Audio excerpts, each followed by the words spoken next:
नमस्कार दोस्तों, कैसे हैं आप सब। उम्मीद करता हूं सब बढ़िया होंगे। सो फ्रेंड्स, इन्वेस्टो प्राइड के एक और ब्रांड न्यू वीडियो में आप सभी का स्वागत है। एंड गाइस, आज के इस वीडियो में हम लोग बात करने वाले हैं 5 ऐसे फंड्स के बारे में जो कि आपको 1 करोड़ नहीं, 2 करोड़ नहीं, 4 करोड़ नहीं, 5 करोड़ नहीं, बल्कि आपको बना के देगा लगभग 16 से 16.5 करोड़ का कॉर्पस। जी हाँ दोस्तों, आपने बिल्कुल सही सुना।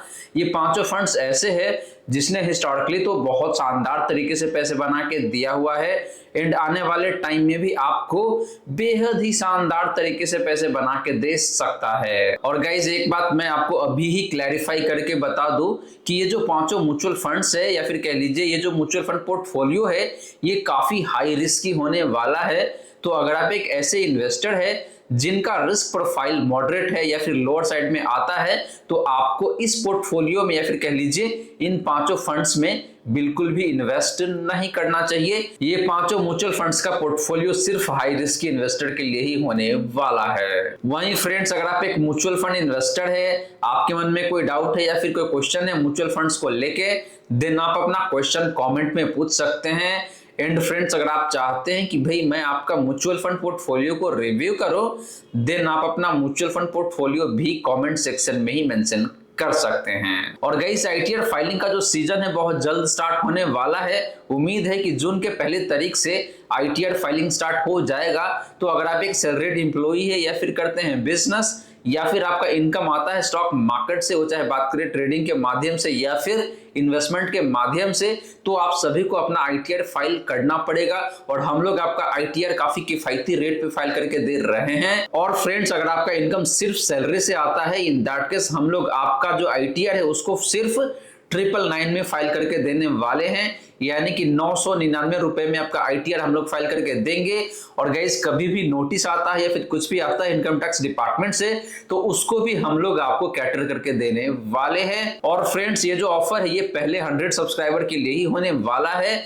और उसमें से देखा जाए तो 12 सब्सक्राइबर ऑलरेडी मुझे रीच आउट कर चुके हैं। तो आपको देरी बिल्कुल भी नहीं करना चाहिए। दिए गए नंबर पे आप मुझे कॉल कर सकते हैं या फिर व्हाट्सएप कर सकते हैं और आप अपना स्पॉट बुक कर सकते हैं। तो चलिए फ्रेंड्स, स्टार्ट करते हैं आज का video. But guys, video start करने से पहले फटाफट कर दीजिए इस वीडियो को लाइक। एंड गाइस, आपने चैनल को अभी तक सब्सक्राइब नहीं किया हुआ है, आप इस चैनल पे नए हैं, तो आपको बता दूं कि भाई इस चैनल पे म्यूचुअल फंड से रिलेटेड डिफरेंट वीडियोस में लेके आता रहता हूं।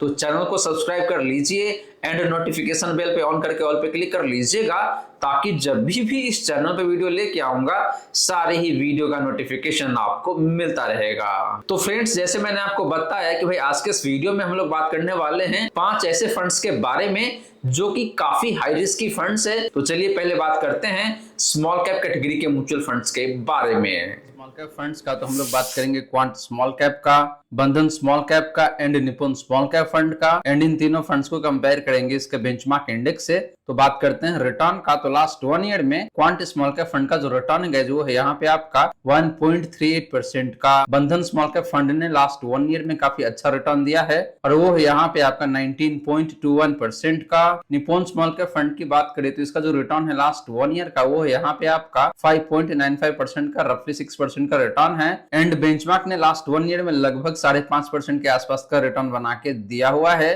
तो फ्रेंड, लास्ट 1 ईयर में बंधन स्मॉल कैप फंड का रिटर्न काफी शानदार दिखने को मिल जाता है। एंड जो क्वांट स्मॉल कैप फंड है इसने कुछ दिन पहले तक पिछले 1 साल में नेगेटिव रिटर्न दिया था, लेकिन ये अब पॉजिटिव हो चुका है, जो कि इस फंड के लिए काफी पॉजिटिव बात है। बात करी गई इस पिछले 3 सालों का रिटर्न का, तो क्वांट स्मॉल कैप फंड का जो रिटर्न है वो है यहाँ पे आपका 30.15% का। बंधन स्मॉल कैप फंड ने पिछले 3 सालों में जो रिटर्न दिया है वो है यहाँ पे आपका 33.74% का। निपुण स्मॉल कैप फंड का पिछले 3 सालों का रिटर्न की बात करें तो वो है यहाँ पे आपका 29.14% का। एंड बेंचमार्क इंडेक्स ने पिछले 3 सालों में लगभग 25.5% का रिटर्न बना के दिया हुआ है। तो फ्रेंड, पिछले 3 सालों में देखे तो तीनों फंड्स का रिटर्न लगभग सिमिलर लाइन पे दिखने को मिलता है। हालांकि इन तीनों में देखे तो बंधन स्मॉल कैप फंड ज्यादा बेहतर दिखने को मिल रहा है पिछले 3 सालों में भी। वहीं बात करी गई पिछले 5 सालों का रिटर्न का, तो क्वांट स्मॉल कैप फंड का जो रिटर्न है पिछले 5 सालों का ये काफी शानदार दिखने को मिल जाता है।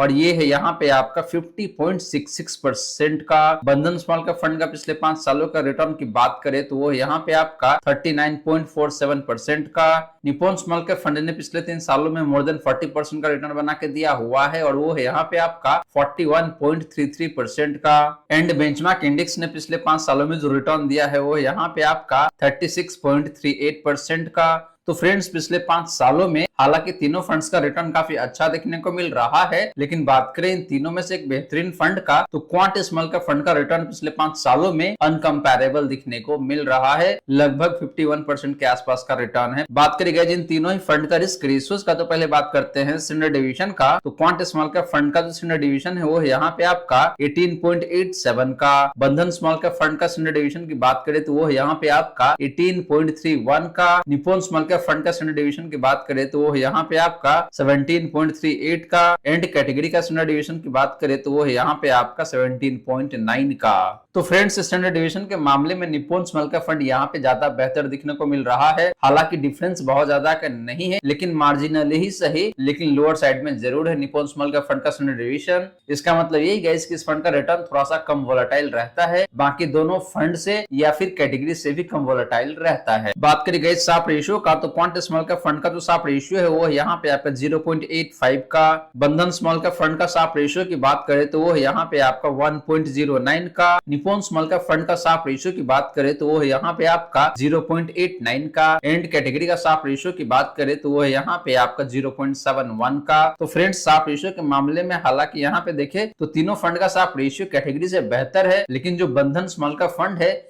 इसका साप रेशियो इन तीनों में सबसे अच्छा दिखने को मिल रहा है। यानी कि ये फंड जितना रिस्क लेता है उसके कंपैरिजन में आपको रिटर्न ज्यादा बेहतर बना के देता है।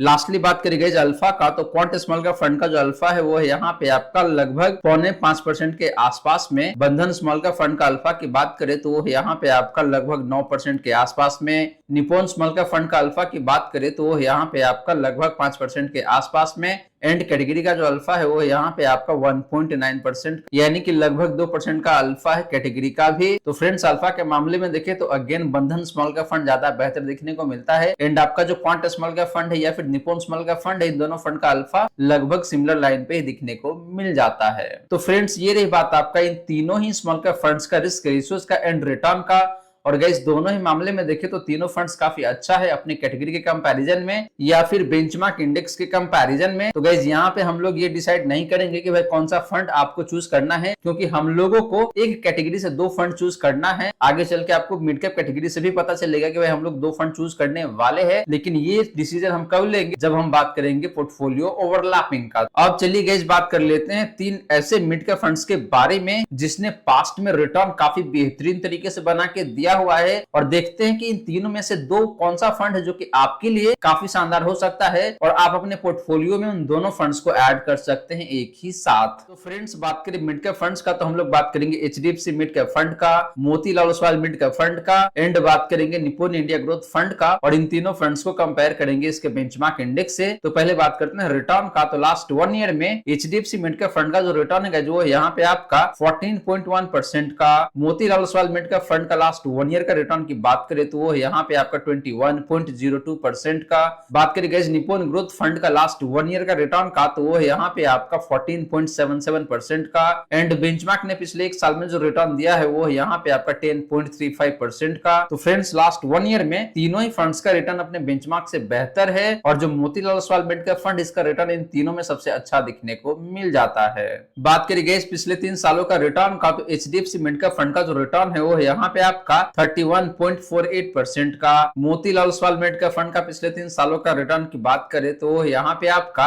33.74% का। निप्पॉन ग्रोथ फंड का पिछले 3 सालों का रिटर्न की बात करें तो यहाँ पे आपका 29.83% का। एंड बेंचमार्क ने पिछले 3 सालों में जो रिटर्न दिया है वो यहाँ पे आपका 27.26% का। तो फ्रेंड्स पिछले 3 सालों में देखे तो अगेन तीनों ही मिड कैप फंड्स का रिटर्न अपने बेंचमार्क से काफी अच्छा दिखने को मिल रहा है। एंड गाइस तीनों फंड्स का रिटर्न देखे तो ऑलमोस्ट सिमिलर लाइन पे दिखने को मिल रहा है, हल्का फुल्का का ही डिफरेंस है, बहुत ज्यादा का अंतर नहीं है। बात करें गाइस पिछले 5 सालों का रिटर्न का, तो एचडीएफसी मिड कैप फंड का जो रिटर्न है वो यहाँ पे आपका 35.38% का। Motilal Oswal mid cap fund का पिछले 5 सालों का रिटर्न की बात करें तो वो यहाँ पे आपका 39.78% का। निप्पॉन इंडिया ग्रोथ फंड का पिछले 5 सालों का रिटर्न की बात करें तो वो यहाँ पे आपका 35.87% का। एंड बेंचमार्क ने पिछले 5 सालों में जो रिटर्न दिया है वो यहाँ पे आपका 33.77% का। तो फ्रेंड्स पिछले 5 सालों में देखें तो अगेन तीनों ही फंड्स का रिटर्न अपने बेंचमार्क से काफी अच्छा दिखने को मिल जाता है। एंड तीनों फंड्स का रिटर्न देखें तो ऑलमोस्ट सिमिलर लाइन पे दिखने को मिल रहा है, barring Motilal Oswal mid cap fund जिसने लगभग 40% के आसपास का रिटर्न बना के आपको दिया हुआ है पिछले 5 सालों में। वहीं गाइस बात करें इन तीनों ही फंड्स का रिस्क रेशियोज का, तो पहले बात करते हैं स्टैंडर्ड डिवीजन का। तो एचडीएफसी मिड कैप फंड का जो स्टैंडर्ड डिवीजन है वो यहाँ पे आपका 15.54 का। Motilal Oswal mid cap fund का स्टैंडर्ड डिवीजन की बात करें तो वो यहाँ पे आपका 18.75 का। निप्पॉन इंडिया ग्रोथ फंड का स्टैंडर्ड डिवीजन की बात करें तो वो यहाँ पे आपका 16.7 का। एंड बात करेंगे इस कैटेगरी एवरेज का स्टैंडर्ड डिवीजन का, तो वो यहाँ पे आपका 16.82 का। तो फ्रेंड्स स्टैंडर्ड डिवीजन के मामले में देखें तो यहाँ पे एचडीएफसी मिड कैप फंड ज्यादा बेहतर है, क्योंकि इस फंड का रिटर्न कम वोलेटाइल रहता है। बात करें गाइस शार्प रेशियो का, तो एचडीएफसी मिड कैप फंड का जो शार्प रेशियो है वो यहाँ पे आपका 1.14 का। Motilal Oswal mid cap fund का शार्प रेशियो की बात करें तो वो यहाँ पे आपका 1.1 का। बात करें guys Nippon India growth fund का शार्प रेशियो का, तो वो यहाँ पे आपका 1.03 का। एंड बात करें फ्रेंड कैटेगरी का शार्प रेशियो का, तो वो यहाँ पे आपका 0.82 का। तो गाइस शार्प रेशियो के मामले में देखें तो अगेन तीनों फंड्स काफी अच्छा दिखने को मिल रहा है। एंड तीनों फंड्स का जो शार्प रेशियो है ऑलमोस्ट सिमिलर लाइन पे दिखने को मिल रहा है। हालांकि HDFC mid cap fund and Motilal Oswal mid cap fund का शार्प रेशियो ज्यादा बेहतर है, यानी कि ये दोनों फंड्स जितना रिस्क लेता है उसके कंपैरिजन में आपको रिटर्न ज्यादा बेहतर बना के देता है। लास्टली बात करी गई अल्फा का, तो एचडीएफसी मिड कैप फंड का जो अल्फा है वो यहाँ पे आपका 4.76% का। Motilal Oswal mid cap fund का अल्फा की बात करें तो वो यहाँ पे आपका 7.26% का। बात करी गई निप्पॉन इंडिया ग्रोथ फंड का अल्फा का, तो वो यहाँ पे आपका 3.27% का। एंड बात करें कैटेगरी का अल्फा का, तो वो यहाँ पे आपका 0.08% का। तो फ्रेंड्स अल्फा के मामले में भी देखें तो तीनों फंड्स काफी अच्छा है अपनी कैटेगरी से, लेकिन इन तीनों में जो देखें तो आपका जो Motilal Oswal mid cap fund है इसका अल्फा ज्यादा बेहतर दिखने को मिल जाता है। तो फ्रेंड्स यहाँ पे देखें तो इन तीनों ही मिड कैप फंड्स का रिटर्न भी काफी अच्छा दिखने को मिल जाता है एंड रिस्क रेशियोज भी काफी बेहतर है। लेकिन गाइस हम लोग आगे चल के डिसाइड करेंगे कि इन तीन में से कौन सा वो 2 मिड कैप फंड है जो कि आप अपने एक ही पोर्टफोलियो में ऐड कर सकते हैं। अब चलिए गाइस बात करते हैं 2 ऐसे फ्लेक्सी कैप फंड के बारे में जो कि जायंट फ्लेक्सी कैप फंड है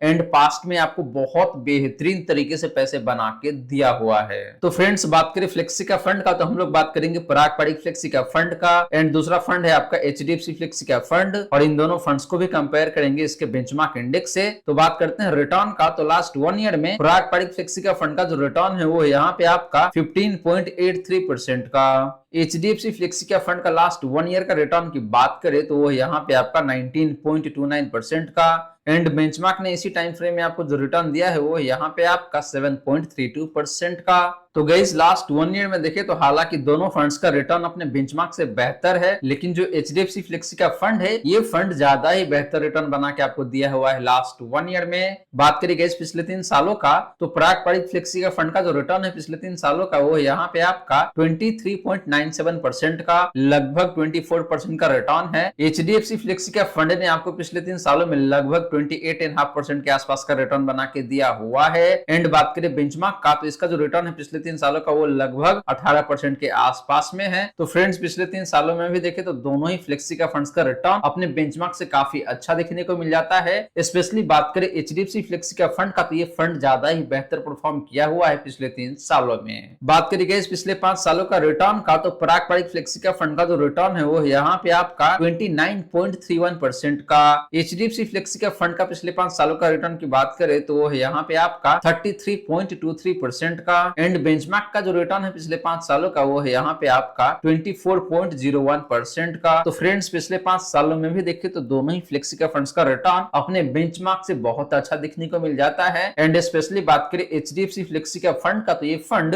अगेन ज्यादा ही बेहतर परफॉर्म करके दे रहा है पिछले 5 सालों में भी। वहीं गाइस बात करें इन दोनों फंड्स का रिस्क रेशियोज का, तो पहले बात करते हैं स्टैंडर्ड डेविएशन का। तो पारंपरिक फ्लेक्सी का फंड का जो स्टैंडर्ड डेविएशन है वो है यहाँ पे आपका 10.24 का। एचडीएफसी फ्लेक्सी का फंड का स्टैंडर्ड डेविएशन की बात करें तो वो है यहाँ पे आपका 12.62 का। एंड कैटेगरी का स्टैंडर्ड डेविएशन है यहाँ पे आपका 14.34 का। तो फ्रेंड्स दोनों फंड का स्टैंडर्ड डेविएशन अपनी कैटेगरी से कम है, यानी कि दोनों फंड्स का रिटर्न कम वोलेटाइल रहता है। स्पेशली बात करें पारंपरिक फ्लेक्सी का फंड का, तो इस फंड का रिटर्न थोड़ा सा ज्यादा ही कम वोलेटाइल रहता है। बात करें गेज शार्प रेशियो का, तो पारंपरिक फ्लेक्सी का फंड का जो शार्प रेशियो है वो है यहाँ पे आपका 1.22 का। एचडीएफसी फ्लेक्सी का फंड का शार्प रेशियो की बात करें तो वो है यहाँ पे आपका 1.31 का। एंड बात करें कैटेगरी का शार्प रेशियो का, तो वो है यहाँ पे आपका 0.71 का। तो फ्रेंड्स दोनों फंड का शार्प रेशियो अगेन कैटेगरी से बेहतर है, लेकिन एचडीएफसी फ्लेक्सी के फंड की बात करें तो इसका शार्प रेशियो इन दोनों में भी काफी अच्छा दिखने को मिल रहा है। यानी कि ये फंड जितना रिस्क लेता है उसके कंपैरिजन में आपको रिटर्न काफी बेहतर बना के देता है। लास्टली बात करेंगे अल्फा का, तो पारंपरिक फ्लेक्सी का फंड का जो अल्फा है वो है यहाँ पे आपका 6.98% का, लगभग 7% का अल्फा है। एचडीएफसी फ्लेक्सी का फंड का अल्फा की बात करें तो वो है यहाँ पे आपका लगभग 9% का। एंड कैटेगरी का अल्फा की बात करें तो वो है यहाँ पे आपका 1.75% का। तो फ्रेंड्स अल्फा के मामले में भी देखें तो दोनों फंड्स काफी बेहतर है, लेकिन जो एचडीएफसी फ्लेक्सी का फंड इसका अल्फा अगेन सबसे बेहतरीन दिखने को मिल जाता है, लगभग 9% के आसपास में।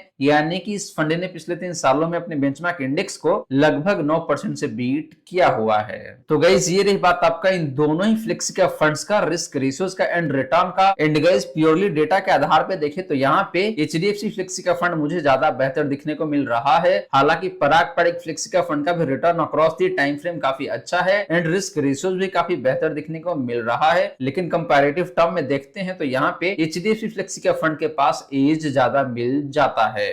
तो गाइज आप अपने रिक्वायरमेंट के हिसाब से देख सकते हैं कि भाई आपके लिए इन दोनों में से कौन सा फंड फिट बैठेगा आपके पोर्टफोलियो में। मुझे अगर इन्वेस्ट करना होगा तो मैं जाऊंगा एचडीएफसी फ्लेक्सी का फंड के साथ गाइज। तो फ्रेंड्स फ्लेक्सी का फंड में तो हमने डिसाइड कर लिया कि भाई कौन से फंड है जिसको आप पोर्टफोलियो में ऐड करेंगे, लेकिन जो स्मॉल कैप है या फिर आपका जो मिड कैप है वहां से हम लोगों को 2-2 फंड चूज करना है। तो चलिए आगे देखते हैं कि भाई कौन सा फंड का पोर्टफोलियो ओवरलैपिंग कितना है, और फिर डिसाइड करेंगे कि भाई कौन कौन सा फंड आपको अपने पोर्टफोलियो में ऐड करना चाहिए स्मॉल कैप कैटेगरी से एंड मिड कैप कैटेगरी से। तो गाइस बात करें पोर्टफोलियो ओवरलैपिंग का, तो पहले हम लोग बात करेंगे स्मॉल कैप कैटेगरी का, और यहाँ पे बात करेंगे क्वांट स्मॉल कैप का एंड बंधन स्मॉल कैप फंड का पोर्टफोलियो ओवरलैपिंग का। तो वो है यहाँ पे आपका 7.71% का, यानी कि लगभग देखें तो 8% पोर्टफोलियो कॉमन है एंड 92% पोर्टफोलियो ऐसे है जो कि यूनिक दिखने को मिलता है। बात करें गाइस क्वांट स्मॉल कैप का and Nippon small cap fund का पोर्टफोलियो ओवरलैपिंग का, तो वो है यहाँ पे आपका लगभग 7% के आसपास में, यानी कि 93% होल्डिंग ऐसा है जो कि इन दोनों फंड्स का काफी यूनिक दिखने को मिलता है। वहीं बात करें गाइस बंधन स्मॉल कैप का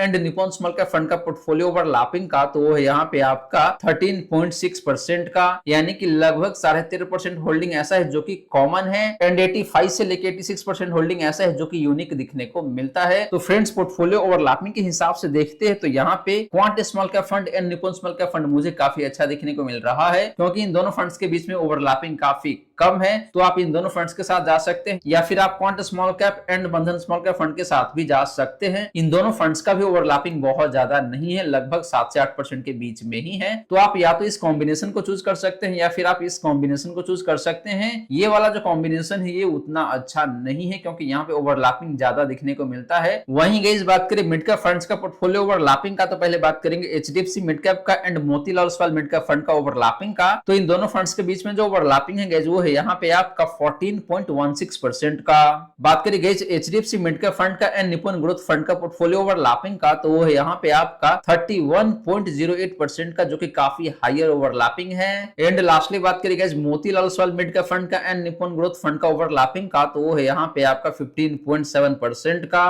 तो फ्रेंड्स ओवरलैपिंग के आधार पे देखते हैं तो HDFC mid cap fund and जो Motilal Oswal mid cap fund है ये दोनों फंड्स काफी अच्छा देखने को मिल रहा है। तो आप इन दोनों फंड्स को अपने पोर्टफोलियो में ऐड कर सकते हैं। अब चलिए गाइस बात करते हैं कि भाई किस तरीके से आप इन्वेस्ट करेंगे इन पांचों फंड्स में। तो अगले 20 सालों में आप बना पाएंगे लगभग 2,90,00,000 रुपए, और उसके अगले 20 सालों में आप बना पाएंगे लगभग 16.5 करोड़ का कॉर्पस गाइस। तो फ्रेंड्स पहले बात करते हैं कि भाई अगले 20 सालों में आप कैसे बना पाएंगे 2,90,00,000 रुपए। तो गाइस यहाँ पे आपको 15,000 पर मंथ के हिसाब से एसआईपी करना पड़ेगा, और जो एक्सपेक्टेड रेट ऑफ रिटर्न है जो 18% का है। इसके पीछे सिंपल सा लॉजिक है गाइस कि अपना जो पोर्टफोलियो है ये काफी अग्रेसिव नेचर नेचर का पोर्टफोलियो है तो अग्रेसिव पोर्टफोलियो का रिटर्न भी अग्रेसिव रहता है और जो टाइम पीरियड है वो 20 ईयर का ही होने वाला है। तो अगर आप इस तरीके से इन्वेस्ट करते हैं तो आपका जो इन्वेस्टेड अमाउंट है वो यहाँ पे 36 लाख का बन के आता है और इस 36 लाख पे आपका जो प्रॉफिट है जो 2,53,00,000 के आसपास में बन के आ जाता है और टोटल कॉर्पस जो आपके पास आएगा वो रफली 2.89 करोड़ का है।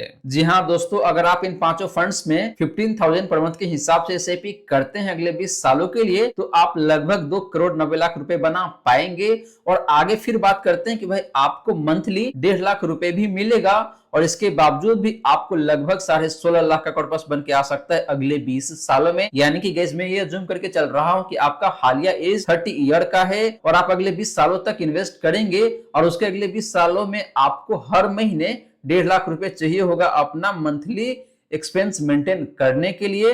तो यहाँ पे जो आपका इन्वेस्टेड अमाउंट है वो यही रहने वाला है 2.89 करोड़ का। आप हर एक महीने 1.5 लाख रुपए निकालेंगे और अगले 20 साल तक यानी कि आपका उम्र 50 साल हो जाएगा तो 50 साल से लेकर 70 साल तक आपको 1.5 लाख रुपए पर मंथ चाहिए होगा। तो आप अगले 20 साल तक 1.5 लाख रुपए निकालेंगे हर एक महीने और मैं ये अज्यूम करके चल रहा हूँ कि उस पीरियड में आपको 12% पर एनम के हिसाब से रिटर्न मिलेगा। तो अगर आप इस तरीके से करते हैं तो आपका जो टोटल ड्रॉन अमाउंट है यानी कि जो टोटल अमाउंट आप निकालेंगे वो यहाँ पे लगभग 3,60,00,000 का हो जाता है और इसके बावजूद आपके पास जो फाइनल वैल्यू निकल के आता है जो 16,49,00,000 रुपए का है। जी हाँ दोस्तों, इसी को बोला जाता है कंपाउंडिंग का मैजिक। यहाँ पे आप 1.5 लाख रुपए महीने का निकाल भी रहे हैं, इसके बावजूद भी आपके पास पैसे जो बन के आएगा 70वें साल में आपके जो हाथ में पैसे रहेगा वो लगभग 16,49,00,000 रुपए हो सकता है। तो फ्रेंड्स आशा करता हूँ जितनी भी बातें मैंने बताने की कोशिश किया है सारी की सारी बातें आपको समझ में आ गया होगा। मन में अगर कोई डाउट है या फिर कोई क्वेश्चन है तो कमेंट सेक्शन में पूछ लीजिए। वहीं फ्रेंड्स वीडियो अच्छी लगी हो या फिर वीडियो थोड़ा सा भी यूजफुल हो आप सभी को देन प्लीज वीडियो को लाइक करके अप्रिशिएट करिए। एंड गाइस आपने चैनल को अभी तक सब्सक्राइब नहीं किया हुआ है देन प्लीज सब्सक्राइब कीजिए चैनल को। साथ के साथ गाइस नोटिफिकेशन बेल ऑन करके ऑल पे क्लिक कर लीजिएगा ताकि जब भी इस चैनल पे वीडियो लेके आऊंगा सारे ही वीडियो का नोटिफिकेशन आपको मिलता रहेगा। So friends thank you so much for watching this video. मिलते हैं नेक्स्ट वीडियो में। जय हिंद जय भारत।